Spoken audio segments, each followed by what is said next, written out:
In this video, I'm going to talk about my journey to my ADHD diagnosis. So I'll start from the beginning. Earlier this year, 2021, probably about May, I think, I contacted my GP because I'd just been feeling some type of way, finding it stressful in work. I had started a new job at the beginning of March, so it was a bit of a upheaval period for me anyway. Work was busy, but I was just dealing with it really badly and started to feel pretty low. I just was finding it stressful, and I was like thinking, does everyone find it this stressful? Does everyone struggle with the same things as me? It just felt like every day was difficult. Even getting out of bed, getting ready, getting breakfast, making lunch and arriving at work for me just was too difficult to even do it every day. It was just a whole process that I couldn't get on top of. So I just phoned the GP and kind of said, there's something going on. I think I was having bad anxiety about being at work at that time. Spoke to the GP and she was like, yeah, sounds like anxiety and depression. I was like, I'm not depressed. I didn't even want to phone the GP because I knew that as soon as I mentioned having any problems, it'd just be, you're depressed, have some antidepressants. And I have tried them years ago and I wouldn't try them again personally. So I kind of was like, okay, thank you for your opinion, but I kind of want a second one. So I was like, in the nicest way, can you just refer me to the mental health team? So she referred me, and within a few weeks I had a phone call with a lady who was really lovely, and we spoke for about an hour and a half to 2 hours. And she basically asked me all these questions and kind of was like, right, well, what are your problems? Like, what are you actually struggling to do? Off the top of my head, I couldn't really pinpoint it. So she told me to break down my day from start to finish. And so that's when, for me, I was able to, I guess, spell out each step that just felt like a bit of a challenge. And then she did some questionnaires with me, and she did like 2 or 3, I think. And then at the end of the call, she was a mental health nurse. So in my opinion, it seems like you have high levels of adult ADHD. Have you ever considered it? And at that point, I hadn't really. I knew about ADHD, but never thought that it was something that I'd have. And then she basically said that I have 2 options. She could refer me to a psychiatrist and they could try and give me a diagnosis. But she said, to be honest, it sounds like you have a fair bit of anxiety, which seems to be balancing out your symptoms of ADHD. So you're probably not struggling as much as you would if you didn't have any anxiety towards the way you're perceived at work. And at the time, that made sense. She basically said, if you do get a diagnosis, I don't know how much it'd help because you would have to inform people such as driving insurance and stuff. So she was like, I don't know how much it would help you. It might just help if you can find your own coping mechanisms. So at the time, that made complete sense. I was like, yeah, if I don't need a diagnosis, then why would I pursue one? I don't need a label to tell me that there's something wrong. I know that there's a problem, so it's just tackling it. So she referred me for a course of CBT and employment support. Well, as soon as I got off the phone, obviously I started to do my own research. And as soon as you open that can of worms, if it is suspected that you have ADHD, you just find yourself identifying with everything that you read, and things start to click for you, and you start to look back on your past and your behaviour and your reactions, and it all just starts to make sense. The more I read, the more it felt like it was talking about me and I related to it. So I kind of thought, well, maybe I should have got the diagnosis, because obviously once you have a diagnosis, you're able to access medication, which from the studies and the history of it seems like really reliable for people who do have ADHD. 3 or 4 months go by and I start to think that maybe I would like a diagnosis, because unfortunately, if you do start to identify with symptoms and recognise patterns of behaviour, you you also start to show them more, or they show up more, or you at least recognize them more. So it felt like, as much as I wasn't depressed, I was also displaying a lot more symptoms of something being wrong and reacting stronger to things that in the past I probably would have somehow stopped myself from reacting to. So I decided to seek a diagnosis. I think I tried to go down the route of going back to my GP and using the right to choose. Phoning the GP is just a nightmare. The GP had to contact the local CCG, who basically fund the GP, and ask if the CCG would be happy to pay for a different service. So instead of just using my local county service, I'd be using the Psychiatry-UK service. So that was a process, and then they eventually did refer me, but that was months ago, and to be honest, I have heard nothing since. So around the same time, I started to hear online that the waiting list for Psychiatry-UK was rapidly filling up, and I'd emailed some other private ADHD diagnosis clinics, and they were all looking to be, I think, around £550 to £800. Obviously that's a lot, that's nearly £1,000, and then if you did get diagnosed and want to start medication, you have to then pay privately for those prescriptions, which can be up to £150, so I've heard. Psychiatry UK was basically doing the diagnosis or the assessment for £350, so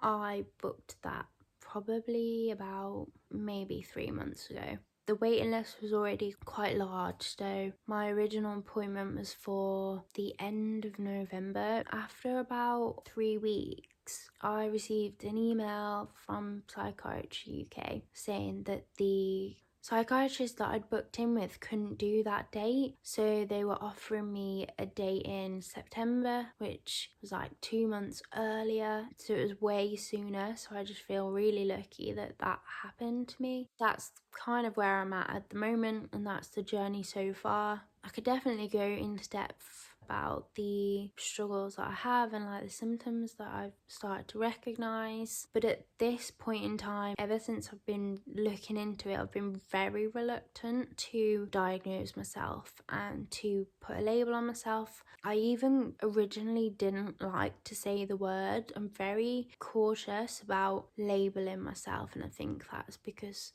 of personal experiences, but yeah, I was really reluctant to even say the word out loud. I've kind of just been saying 80 to 90% sure that I do have it, especially because for me, my dad is a prime example of an adult with ADHD that's gone unrecognised for his whole life, and it's wild that I've never spotted it. But I guess if you're not looking for it, you're not going to spot the signs, and because it is genetic, it does run in families, that just means that my chances of having it would be higher. So yeah, I kind of thought it is a lot of money, but even if it's a no, you don't have ADHD, he'll probably be like, but you are showing signs of this, and hopefully it'll just point me in a direction for the future, because it is really difficult and I don't actually know what's going on in my mind. So that's where I'm at now. I am feeling a lot of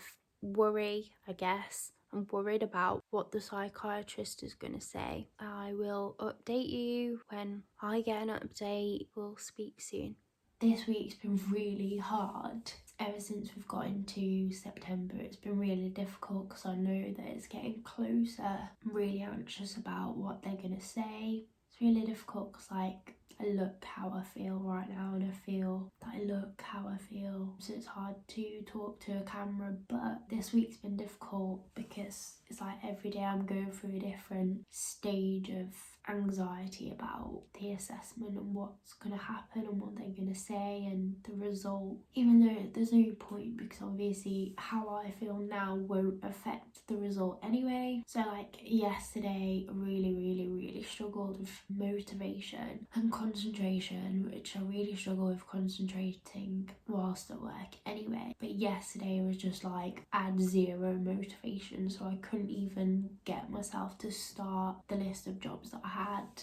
And today I've worked from home and I even finished early. I finished at like 3:30, but I just feel like I've had huge sensory overload. I feel like such a dick when I say these words. You know when you read all about things online and then you identify with them and it's like, oh yeah, no, does that make you feel better? No, it makes me feel worse. I hate using the word. I do have like sensitive to noise and I do have a sensitivity to light, so that is true, but that combined with finding it hard to concentrate and find motivation, and then the guilt of not making tea because I just can't even think about doing something like that. And then I basically just had a bit of a meltdown about feeling too stimulated, and I think it started because I was sat outside and flies kept buzzing around me, and I was sat there for about at least half an hour, 45 minutes, and then I did move and I got changed because I was cold, but then I was stressed about the food and knew that I was gonna struggle, and then I reacted to something in the kitchen and then went to sit down and then had lots of noise in the background, the light of the laptop, and I just cried because I just felt like I was being intruded upon by all of this noise and light and thought. So I had a little meltdown. It feels like somebody's punching me in the eardrum. That's how it feels. I feel it down my neck, and the eye thing, the light, I feel it inside my head. I'm just going to end this now, but I really hope this is just hormones. I don't really want to think about what they're going to say, but I think thinking about that has kind of scared me because now I don't even want to have the assessment and I've paid for it. It gets worse. As soon as you find out and identify with it, you literally start to unravel. I think people call it unmasking, and I just feel like a mess, like a wreck, unable to function. I literally cannot function at the moment, and I think it's because something's hit the nail on the head and I've identified with it, and the reality of it is kicking in, and I've started to unmask at home, which I already was unmasked at home, but now I'm just horrendous to live with. I'm just so unhelpful and unproductive and irritable, and I don't know how my boyfriend's gonna cope. And I'm just at this point wishing, why did I ever go down this route? Why couldn't I have just tried to cope before and not got to the point where noise is such a trigger that I then have a meltdown? Today's the day. It's 45 minutes before my appointment. I feel good actually. The last 2 weeks have been a bit up and down. I've been pretty worried, a little bit stressed, anxious about what psychiatrist is going to say. Whatever they say is going to be new information, so it's going to really like go from there. For the last 24 hours, all I've felt is pure energy, so I'm actually really grateful for that. I'm very buzzed, to be honest. I've been up and down, but since yesterday I've just been pure energy. I'm just like ready to do it, so I'm excited. I'm just happy to speak to somebody and tell them everything and be as open as possible. Yeah, we'll catch up afterwards and I'll let you know. I'll give you an update and obviously we can go from there. It might not be today because obviously I don't know how I'm gonna like react, process the information after the call. Don't really have any fears at this point, but my only one concern is that it gets to the appointment, and because I don't know if you can hear, I feel like it anyway, but I have been talking to myself out loud all day. I have been non-stop just talking out loud. I'm kind of just like, what if you've said it all? And then I'll get to the call and I'll just be unwinding. So yeah, hopefully I haven't just like pushed out all of my energy and words for the day before the appointment. Maybe I should have not spoken today. I don't know. No, it'll be fine. I'll catch up with you soon and give you an update. Speak to you later. Hey, so I just wanted to give you an update of yesterday's assessment. Basically, I'll just give you an overview of what happened and how I felt. So the conclusion is I do have ADHD and it's the combined type, so hyperactivity and inattentiveness. The psychiatrist said that the majority of the symptoms for me are like hyperactivity over the inattentiveness, which would make sense, to be honest, because I can be present, but I'm just like always thinking like one step ahead. I think overall the appointment lasted for around an hour, and I started speaking to the psychiatrist, and he kind of was like, what are the areas where you feel like affected most, and what are you experiencing, and what are you basically struggling with, like what are your problems. And then he also went into childhood, and for me, I don't really remember much, and I don't really remember being told off much. Like, I was naughty, but it was more at home with family, and it was like, I don't know why I didn't recall this yesterday when he was like asking for examples, because I didn't really give him anything. I was like, I don't really remember, sorry. But one of the examples is I used to enjoy locking people out of the house and like seeing them get frustrated, and then like that gave me a buzz. And so yeah, I used to get in trouble for stuff like that actually quite a lot. And I didn't even mention that yesterday, but he still, from what I did tell him, could make out that, you know, these issues were present as a child and just kind of inflated as I got older, more visible and impacting me more probably now than they ever have. Like, maybe they did when I was a teenager, but because I was a teenager and just doing the normal things, partying and alcohol, drugs, all that kind of fun stuff, it was kind of masked anyway. You wouldn't have been able to pinpoint that I had an issue that I was struggling with. It was just like normal behaviour. But now obviously I'm 26, and I think I did read something online, and it's like this is where it starts to present itself, because everybody else drops out of that partying behaviour and calms down, whereas the person with ADHD is still like, I need stimulating, I need the excitement of going out or of doing something fun and wild, and I'm very like that. I'm so impulsive. I don't feel like I explained any of this, but I obviously explained enough for him to get an idea of what I'm like. Yeah, so I got diagnosed with the combined type, and then we basically started talking about medication straight away, because he asked me what I kind of wanted do, like go from there, and I obviously was like, well, I would be interested to try a medication. And so he like spoke about the two different types, the like stimulant and non-stimulant, and he said for me, like, he would recommend a long acting stimulant. So I genuinely think it's already been sent out for delivery. Very fast process, because he was like, you'll have to get a blood pressure monitor, because we need to monitor your blood pressure and heart rate when we increase doses. So because my appointment was at 1, and by like 2:30 I was off the call, I went straight into town into my local Boots, and I bought the cheapest one, because like there are some in there that literally go up to like £50, and I was not prepared for that. So I bought the cheapest one. It's £19.99, and it measures your blood pressure and your pulse.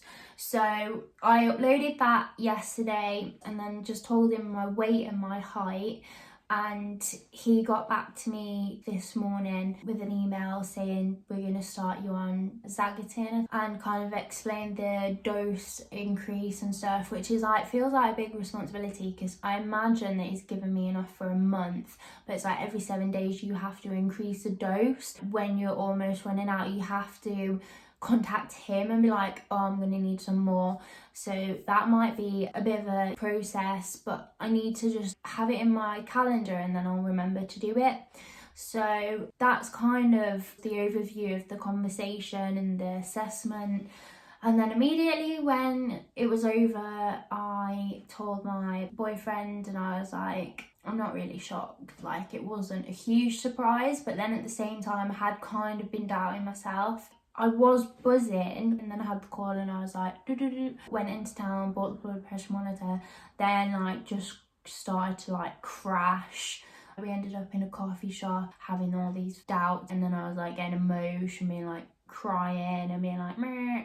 I was just like, I don't know, it was a lot. I mean, I guess it is big news, so I guess I was overwhelmed, but it could be overwhelming, or was I just buzzing off my energy and then crashing?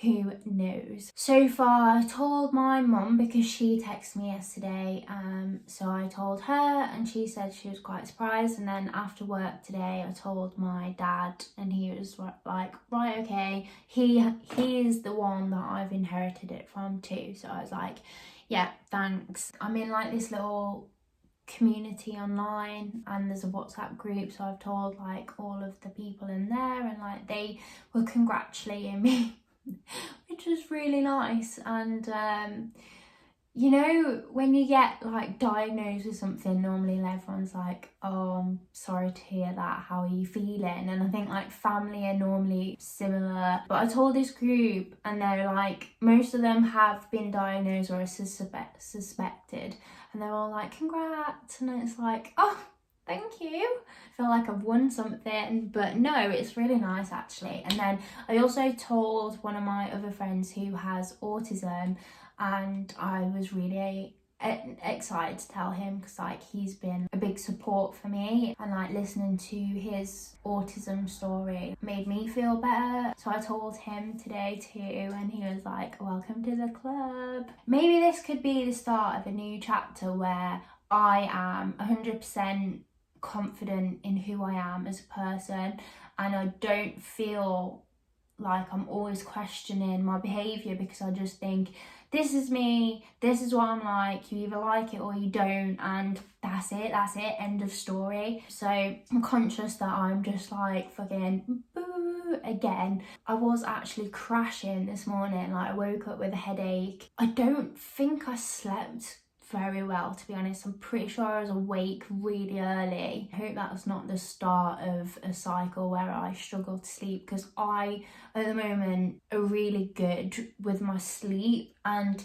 if I don't get enough sleep, I'm like the worst person. Like I'm so crabby. So that needs to not change, because I do think that if I can't sleep, I'm going to break. We'll just try and manifest that that won't happen and everything's okay. But yeah, I had a bit of a day where I woke up with a headache and then didn't feel great at work, and everyone in the office was talking, so I just didn't really get much done today. But that's not my fault, because I wasn't the one distracting them, they distracted me. But now I am clearly buzzing again, even though I've still got a little bit of a headache. I think it's just getting in all this information out and just speaking about it, because obviously it was only yesterday and I kind of wanted to add this bit onto the video, because obviously I'd done a pre-assessment, and I just think it's going to be good to kind of look at, this was my diagnosis journey. So I think all in all it took about 6 months, and I did have to go private. I do appreciate that I'm very lucky to be able to do that. It was all self-funded. I don't have